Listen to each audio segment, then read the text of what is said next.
Hey guys, today we got a really fun build for you, and this might be one of our last 5e builds. With the 2024 Player's Handbook coming out, or D&D 5.5, they're probably going to change a lot of the rules, so this might be the last traditional 5e build we do up until that point that the 5.5 or 2024 Player's Handbook is coming out in a few weeks. Now, leading up to that, we are going to probably take a little time and then get ready for that, because when that Player's Handbook comes out, we're planning on doing a ton of builds that are all centered around these new mechanics, these new rules, to come up with just the most fun new builds to use these new mechanics. I'm really excited for the new Player's Handbook, and I hope you guys are too. We're really looking forward to playing around with the new stuff in there. This week we also released a modular location for D&D 5e. If you're familiar with some of the other ones we've done, like the Exorbitant Dream Casino or the Traveling Circus, we have some really fun locations that also act as one-shots that you can play in your campaign if it's already running, or you can do as just a one-shot on its own. Each one is really cool. The one that came out this week is a prison. The Natural Reformatory is a therapeutic prison that focuses on keeping its prisoners treated very well and using therapeutic techniques and nature to help in their rehabilitation and get them back out into society. But that's just for the low security prisoners. The high security prisoners are held in a different block of the prison that is very secretive and no one knows about. If the party's asked to break somebody out of the high security section of the prison, it would be a fun time getting them out, is all I'll say about it. This one shot and location is available on our Patreon. Go check it out there if you're interested. I'm really excited about this one. I just finished writing it up and we're super excited to have it for all of you guys. And with all of that out of the way, let's get into this build. This is a really fun one that combines spellcasting and support casting specifically with stealth and being a roguelike playstyle. So I'm really excited for this one. Let's get into it. So this build, the Stealth Support, combines spellcasting, which we're going to get from Sorcerer, along with a very stealthy playstyle in combat, and the charismatic skills and the stealth skills really go together to be a great out-of-combat character as well. To build this character at level 1, we're going to go into Goblin. Going into Goblin gets us Nimble Escape starting at level 1, allowing us to hide or disengage as a bonus action. We're mainly going to be using the hide of this, but it's really good for in combat. We can cast a spell and then bonus action hide, get away from enemies, get away from damage, and just focus on supporting our allies. As a side bonus of Goblin, in Monsters of the Multiverse, we get Fey Ancestry, which gives us advantage on charmed conditions. This is really good to buff up Sorcerer's bad wisdom saves, and it just helps in that regard. And the other really crucial thing about level 1 is in our background we need to get the stealth proficiency. Sorcerer doesn't have it as one of the proficiencies on their list, and we don't get it from Goblin, so we need to get it from our background. This is going to help us be stealthy and do well on those hide action rolls. For our class, we're going to be going all of our levels into the Divine Soul Sorcerer.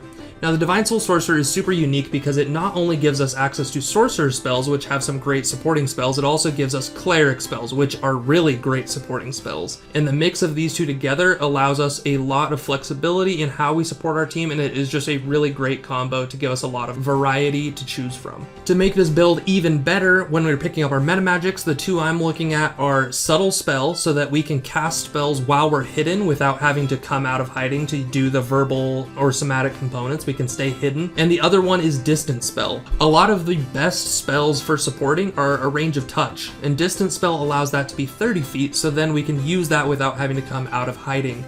Even if we do have to not subtle spell it, we can distance spell it and then use our bonus action again to hide in a secure area that we already have. This does a really great thing in allowing us to do things like Cure Wounds instead of Healing Word. We can spend one sorcery point and all of a sudden our Cure Wounds has a range of 30 feet, so we get a lot more bang for our buck. Or even things like Revivify. We can cast that and Revivify from 30 feet away, just in case they are dead and they need that in the 1 minute margin.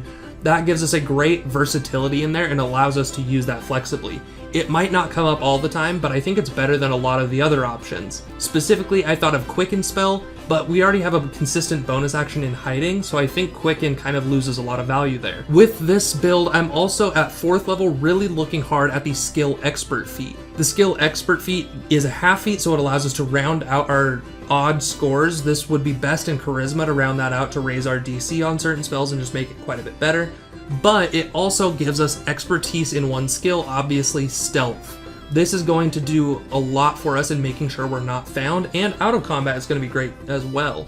This is a cool combo, especially with our charisma skills, where expertise in stealth and a high charisma and proficiency in a lot of those charismatic skills makes us a amazing out of combat character. And with this character, it really comes down to spells. I'm focusing on support spells, and I have a few callouts here, but really, as a sorcerer, we can't pick very many spells, so we have to pick the ones that sound best to us. I think all the support spells on my list are great, but you can only pick so many as a sorcerer, so pick the ones that sound the most fun to you. For first level supporting spells, I'm looking at Healing Word or Cure Wounds, Silvery Barbs, Fog Cloud, and of course, Bless. These are just standard great spells, some coming from the Sorcerer spell list, some coming from the Cleric spell list. They give us a lot of variety in how we're supporting our team. For second level spells, I really love Aid, Vortex Warp, Warding Bond, and Hold Person. All of these are great. They help with mobility, they debuff the enemies and allow your friends to get crit. They give your team just a ton of tankiness with Aid. Or Warding Bond, I actually think is really unique because it lets us sacrifice some of our health to give our teammate a lot of tankiness. Now, the reason that Warding Bond's really great is we're hidden all the time. We're probably not using our health a lot of the time, so we can use that as a resource with our teammates, and that's going to come up again in our third level spells with another really cool spell, which is Life Transference. We can take a bunch of damage and dump a bunch of healing into one of our allies, and because we're not using our HP, it becomes that much less of a risk for us to do that. Other spells at third level I'm looking for are Aura of Vitality, Beacon of Hope, Mass Healing Word, Motivational Speech, and Revivify from the Cleric spell list. But then on the Sorcerer spell list, we have things like Counterspell and Haste that are also really great support, but they're way different than the Cleric kind of support.